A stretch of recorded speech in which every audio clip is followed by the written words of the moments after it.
Hello, potential friends and adventurers. I'm Em, and today I want to tell you about how to successfully pull that traitor in the party business. Welcome to the DM table. So maybe you've noticed, but there is not much possibility to have a long-running campaign without, at one point, somebody betraying your party of players and their characters to shocking effect. After all, if you lead many campaigns over the years, you'll run into the situation where this is a thing. You could be avoiding it, but there's no reason to if this is to be done right. And then you have a whole other tool set for when such occasion strikes, that there should be more mystery and double dealings and plot that goes back and forth. This can be very attractive, as I did mention earlier, if done right. Firstly, I'll tell you how to do this as a DM. Afterwards, when we're done with that, I'll tell you how to do this as a player properly. So, starting with DMs. First, you want to ensure that you have the right setup. The right setup in this case is that when the treachery is about to occur, you need to know whether all the conditions, all the situation, all of the motivation, all of the stuff leads to a logical presentation and conclusion.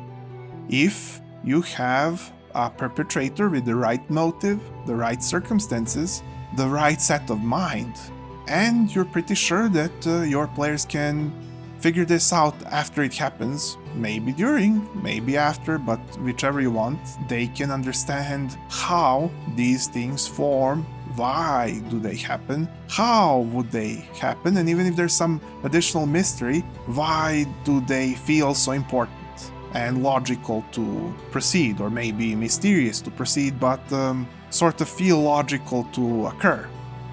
If there is strong reasoning that your party will make about the situation when it happens, then if their reasoning is strong and they can understand the strong reasoning of the situation, then your party will feel smart and they'll feel like they understand what is happening. And once they do, they will feel like the situation and the action are somewhat understandable. They will accept it instead of stopping then and there and complaining. They'll absorb logic that they themselves discovered or formed. You can use that DM trick where you can use some of their own logic to back up the story and modify so that it meets their expectations.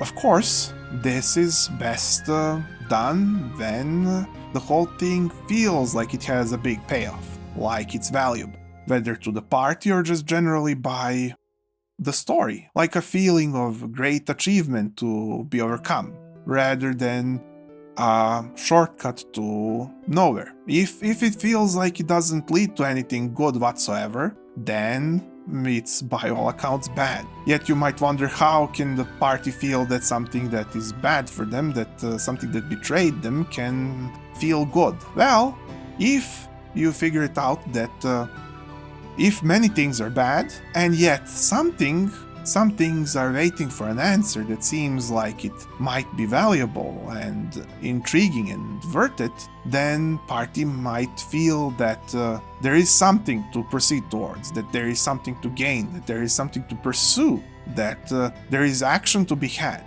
After all, if you leave it like something that can be answered, the party might want to actually answer it. They might want to take action. On the other hand, if you frame it where it feels like it happened to them and now they have to accept it, then it doesn't feel like it necessarily leads to something, even if this is considered by you to be realistic. If you more give a feeling of guiding towards greater discoveries and truths about the matter, and you give more cause for solving it and hope for it to be solved, then party indeed may wish to take their action and do the thing that will resolve things and teach them more, at least give them conclusion that they wanted. And yes, of course, you can guide the thing to go to a conclusion they wanted. After all, isn't that a good thing? It shouldn't necessarily always go like that, but it certainly is a big possibility, especially if they put in the effort and the focus and the interest, and you can even encourage them. You can even give them some doubts whether the person is actually a traitor or not. And remember that strong motive? Well, it's almost trivial to say this, but yes, if you want, you can have a sympathetic traitor. That's not necessarily a villain, that's not necessarily even somebody who's going to always be an opponent. They could potentially solve the situation and get the person back as their prize. Maybe they're even stuck with the person during the situation, needing to work together to overcome the situation that both sides do not want. After all, the traitor might have been blackmailed into doing this. Or maybe they had party's best interest in mind. Maybe they even were tricked and betrayed by another into causing a chain of betrayal. All this can happen and more, but if you're feeling tired of sympathetic traitors, you can have at least an empathetic one. Traitor that feels for the party just as much as they would have felt for him or her instead if just the betrayal didn't happen, or even despite the betrayal. Because if the players are feeling that somebody is investing in them from the heart, then they might see value where otherwise there would be none. And so, even if the person isn't so very right to have done a thing that they did, and isn't very sympathetic in their motives, maybe their other attributes can be a redeeming quality. In fact, they can be full of redeeming qualities of, not so direct and blatant kind, but suspiciously convenient kind, so that the party kind of really wants them, but sort of really doesn't at the same time. If you can figure out a good balance of this, then you'll have them in your palm. After all, when they're attracted to a person, yet the person is keeping to doing them some harm here and there, or doing something very dangerous for their well-being throughout, then you have one of those spicy and healthy relationships that people keep talking about. But here you have the control over how this will all end and resolve to a great extent, and you can enjoy however much revelation they all come to after all that. And if you want an outright villainous traitor, well, make the whole situation so important, so big, and so dramatic, yet still so intriguing to play that your players will want to engage the person.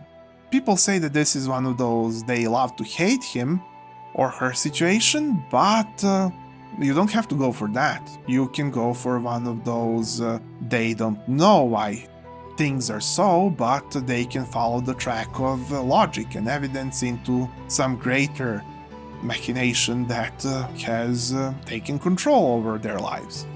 As long as the thing feels like it's grand to do, grand to perform, even if they're a bit tortured throughout, then they might just go and do it as well, due to feeling like they're kind of like they're protagonists, kind of like they're destined to face this challenge and overcome it, if you frame it right, as opposed to that they feel that they're being beaten down and not need to be facing this, yet they're being annoyed, right? There's a difference. If you can make it so that it feels grand, that it feels valuable, that it feels vindicated to be done, not necessarily the treachery, but the campaign about it, then your players might as well do it. The more sweeter the bait, the better the adventure. And after a success, it becomes even easier. You can give them all kinds of fun detail and depth. You should do this throughout, but perhaps even more so afterwards, as a reward. Or at least it's sufficient to really reveal the rest of the fun and intricacy of what they've conquered thus far. And then they believe you more that you can provide this sort of experience for them, so next time you'll have even more freedom, even more variety, so you can vary the results a bit here and there, and have all kinds of fun. Then you can even let players do all kinds of secret missions and things and stuff. And this is where we come to the place where a player can do it. So if you're a player with a DM that can do all this, you can ask them, and then you two can work together where you can be the implement of their story to achieve this, and you can have your fun as a player too, being a very intriguing person altogether. But only if you all get along very well and plan together. Sometimes it's just best to ask the whole party to just play along. Maybe next time you'll be the one to be trusted and not just the DM, and you'll be able to do it with more secrecy and more DM based and not whole party plus DM based approval. So, whatever the route it may be, plan together to have great fun, and as long as the intentions are great and care is given to each detail, I believe it will work out. So, adventurer, if you thought this was unique, maybe you can spare a click, and I could see you here every week. I wish you luck in your adventures and to see you again soon. Bye.